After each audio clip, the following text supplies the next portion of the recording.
तहरीक-ए-इंसाफ की हुकूमत में वज़ीर खजाना को हटाए जाने की हैट्रिक मुकम्मल। असद उमर और हफीज शेख के बाद हमाद अजहर भी आउट। 18 दिन ही वजीर खजाना रहे। शौकत तरीन को चौथा वजीर खजाना बना दिया गया। रेवेन्यू की जिम्मेदारियां भी दे दी गई। हमाद अजहर को उमर अयूब की जगह वज़ारत तवानाई मिल गई। उमर अयूब को खुसरो बख्तियार की जगह इकनॉमिक अफेयर्स की वज़ारत दे दी गई। फवाद चौधरी को शिबली फराज की जगह वजीर इत्तलात और नशरियात बना दिया गया। शिबली फराज को फवाद चौधरी की जगह साइंस और टेक्नोलॉजी की वज़ारत दे दी गई। खुसरो बख्तियार से इकनॉमिक अफेयर्स की वज़ारत लेकर सनत व पैदावार का कलमदान दे दिया गया। सक्खर हैदराबाद मोटरवे से सिंध के आवाम का फायदा होगा, पाकिस्तान के आवाम का फायदा होगा। सड़कें अच्छी बनती हैं तो कारोबार में फायदा होता है। वजीर आज़म इमरान खान का सक्खर में सिंध के 14 अजला के लिए 446 अरब रुपए के पैकेज का ऐलान। सिंध हुकूमत से बंडल जजीरे का NOC वापस लेने के फैसले पर नजरसानी का मुतालबा भी कर दिया। कहा कि 18वीं तरमीम के बाद विफाक से सारा पैसा सूबों के पास चला जाता है। विफाक कर्जे लेकर मुल्क चलाता है। ये भी बताया कि उनकी हुकूमत अब तक 35,000 अरब रुपए का गैर मुल्की कर्जा वापस कर चुकी है।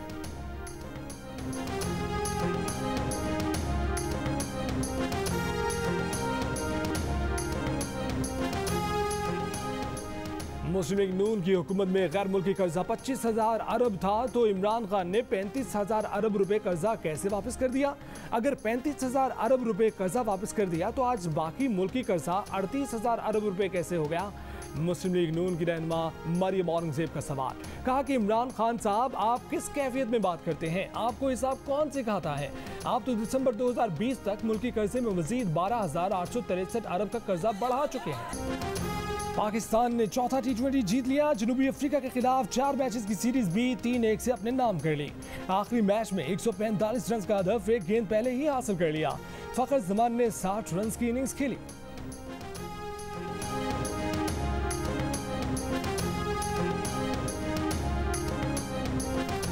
भारतीय हुकूमत ने T20 वर्ल्ड कप के लिए पाकिस्तानी टीम को वीजे जारी करने की मंजूरी दे दी। भारतीय मीडिया का दावा। कहा कि वर्ल्ड कप के दौरान पाकिस्तानी सहाफियों को भी वीजे जारी किए जाएंगे। पाकिस्तानी क्रिकेट शायकीन को वीजे देने का फैसला बाद में होगा।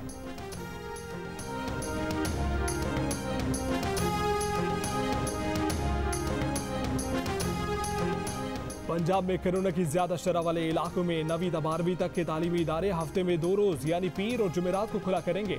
पंजाब में मैट्रिक, इंटर, O लेवल और A लेवल के इम्तहानात शेड्यूल के मुताबिक होंगे। फैसलों की हतमी मंजूरी आज NCOC से ली जाएगी। सूबे में कोरोना की ज्यादा शरह वाले 13 अजला में 1ली से 8वीं तक स्कूल ईद उल फितर तक बंद रहेंगे।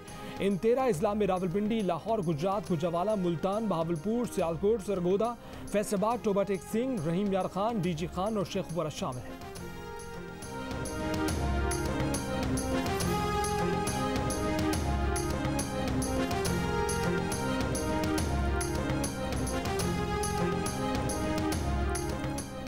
सिंध हुकूमत ने 16 मई तक 1 माह के लिए सूबे भर में कारोबारी औकात में तब्दीली कर दी। सूबे भर में कारोबार की इजाज़त सहरी से शाम 6 बजे तक होगी। हफ्ते और इतवार को कारोबार बंद रहेगा। सियासी, समाजी, सकाफती और खेलों की सरगर्मियों पर मुकम्मल पाबंदी होगी। रेस्टोरेंट्स के अंदर बैठकर खाना खाने की इजाज़त खत्म। रेस्टोरेंट से बाहर खाने की इजाज़त इफ्तार से रात 12 बजे तक होगी। होम डिलीवरी और टेक अवे की सहूलत पर सहरी तक छूट होगी। मज़ारात, पार्क्स और सिनेमा बंद रहेंगे। वज़ारत दाखिला का नोटिफिकेशन जारी।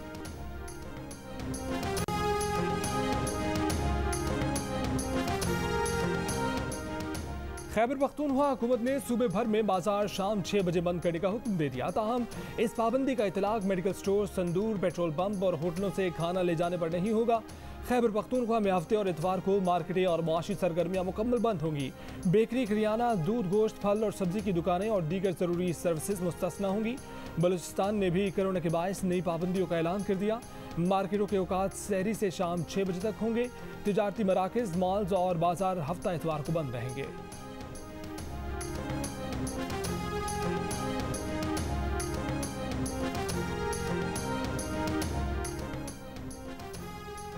शहबाज शरीफ को जमानत मिली पर रिहाई न मिल सकी। मामला लटक गया।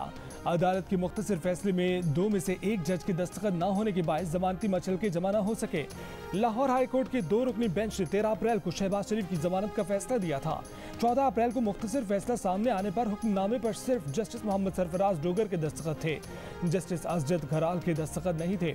जराये के मुताबिक जस्टिस असजद जावेद घराल की जानिब से इख्तलाफी नोट सामने आ रहा है। कानूनी माहिरीन कहते हैं कि इख्तलाफी नोट सामने आने पर मामला chief justice Lahore high court को भेज दिया जाएगा। चीफ जस्टिस फैसले के लिए रेफरल जज मुकर्रर करेंगे।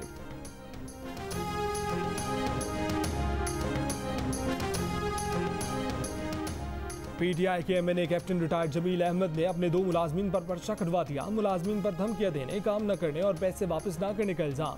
मुलजमान और एमएनए की ऑडियो रिकॉर्डिंग सामने आ गई। ऑडियो में कैप्टन रिटायर्ड जमील मुलाजिम को कह रहे हैं कि 15 दिन का कहकर गए थे, एडवांस भी दिया है, पहले बताते तो दूसरा खानसामा नहीं निकालता। मुलाजिम का कहना था कि फिलहाल वापस आने का इरादा नहीं, रकम वापस कर देगा। कैप्टन रिटायर्ड जमील ने कहा कि वो मुलाजिम और उसके वालिद पर कराची में FIR कटवाएंगे। मुलजमान के वालिदैन का कहना है कि कैप्टन रिटायर्ड जमील की गालम गलोच की वजह से उनके बेटे ने काम छोड़ा।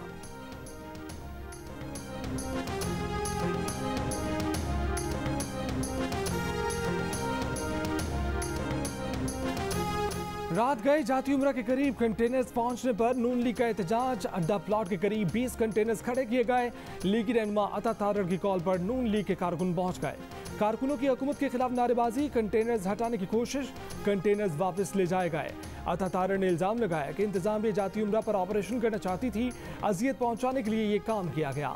आजमा बुखारी ने कहा कि कोई गैर कानूनी काम करने का सोचा भी ना जाए।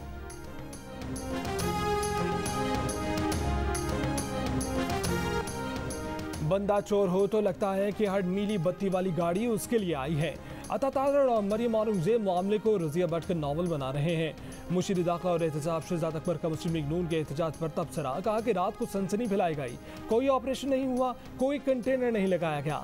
मामला पंजाब हुकूमत का शरीफ खानदान से नहीं, उनसे है जिनसे उन्होंने जमीन खरीदी। हुकूमत की 839 किनाल अराजी फ्रॉड के जरिए मुंतकिल की गई। शरीफ खानदान का क्लेम वहीदा बेगम के वर्सा से बनता है।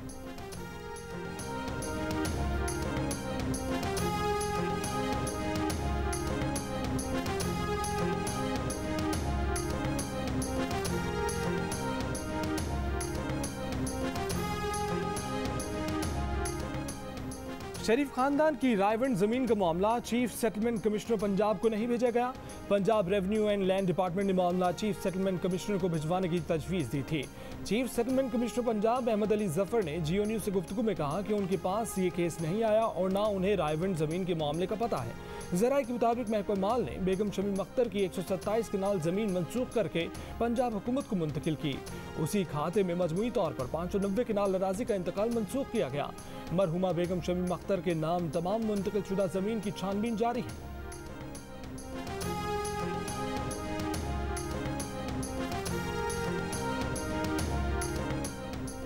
क्या पंजाब की मुज़दार हुकूमत ने लैंड माफिया को NRO दे दिया? पंजाब हुकूमत की जानिब से ऑर्डिनेंस के तहत सूबे में 6000 गैर कानूनी हाउसिंग सोसाइटीज़ को 2% के मामूली जुर्माने के एवज रेगुलराइज कर दिया गया।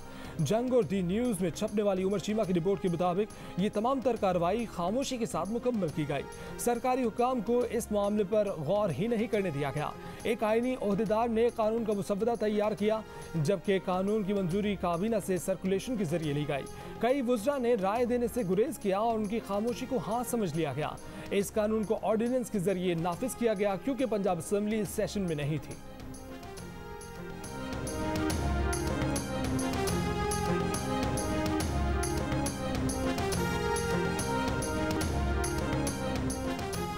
मौलाना फजल रहमान और मियां नवाज शरीफ में टेलीफोनिक राब्ता। ज़राए के मुताबिक गुफ्तगू के दौरान मुल्क की मजमूई सियासी सूरत हाल पर तबादला ख्याल।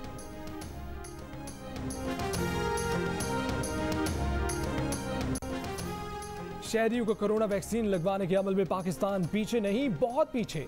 दुनिया के 123 मुल्कों में पाकिस्तान का 120वां नंबर। भारत तो भारत, श्रीलंका, बांग्लादेश, रवांडा, घाना और नाइजीरिया भी पीछे। माहिरीन के मुताबिक अगर पाकिस्तान में इसी रफ्तार से काम होता रहा तो पूरी आबादी को वैक्सीन लगाने में कई साल लग जाएंगे। न्यूयॉर्क टाइम्स की रिपोर्ट के मुताबिक दुनिया भर में सबसे तेज वैक्सीनेशन का अमल इसराइल में जारी है, जहाँ आधी आबादी को वैक्सीन दी जा चुकी है।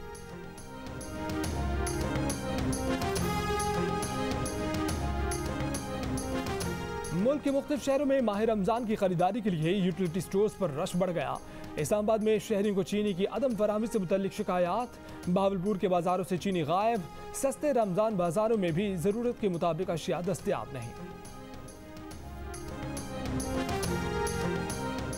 मुल्क भर में सोशल मीडिया पर दिन 11 बजे से दोपहर 3 बजे तक पाबंदी रही। वजारत दाखिला की हिदायत पर PTA ने WhatsApp, Twitter, Facebook, YouTube, Telegram और इंस्टाग्राम बंद रखा। पाकिस्तानी सार्फिन का सोशल मीडिया से राब्ता 4 घंटे तक मुनक़ता रहा। वज़ीर दाखिला शेख रशीद अहमद की आवाम से माज़रत, कहा कि उनकी कॉल ऐसी थी कि शायद जुमे के बाद निकले। जुमा सकून से गुजरा, ये लोग बाहर नहीं निकले। कौमी असम्बली में पीपल्स पार्टी के नवीद कमर का TLP पर पाबंदी पर ऐवान को एतमाद में लेने और वज़ीर दाखिला से पॉलिसी बयान देने का मुतालबा। कहा कि आप सुप्रीम कोर्ट तो जा रहे हैं लेकिन मामला पार्लियामेंट में नहीं ला रहे। वज़ीर दाखिला पुराने पार्लियामेंटेरियन हैं लेकिन पार्लियामेंट को कुछ नहीं बता रहे। किस वजीर को किसने अथॉरिटी दी थी कि फ्रांस के सफ़ीर को निकालने की यकीन दहानी करवाए?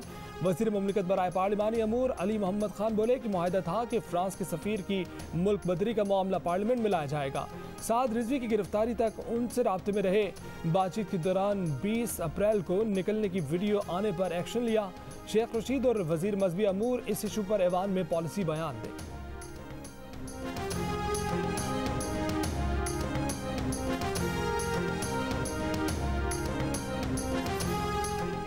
वज़ीर आज़म इमरान खान का पुलिस फोर्स को खैराज तहसीन। कहा कि पुलिस ने हुकूमत को ब्लैकमेल करने की मुनज़्ज़म पुरतशद्दुद मुहिम का मुकाबला किया।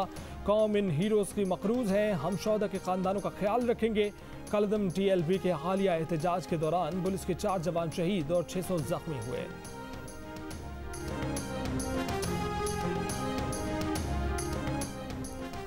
वफाकी वज़ीर फवाद चौधरी का कहना है कि वीडियोज़ की मदद से पुलिस पर तशद्दुद में मुलव्विस दर्जनों अफराद को शनाख्त कर लिया गया है, जिनके खिलाफ कार्रवाई का आगाज़ किया जा रहा है।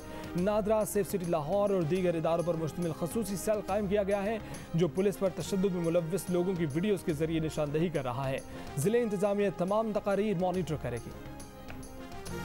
तर्जुमान सिंध हुकूमत मुर्तज़ा वहाब ने इल्ज़ाम आयद किया है कि वज़ीर आज़म की हर साल रमज़ान में सिंध से दिलचस्पी हो जाती है। वज़ीर आज़म अपने दौरे कराची में यहाँ के ताजरों और मुखय्यर हज़रात से मुलाकात करेंगे। शौकत खानम अस्पताल के लिए चंदा इकट्ठा करेंगे और वापस चले जाएंगे।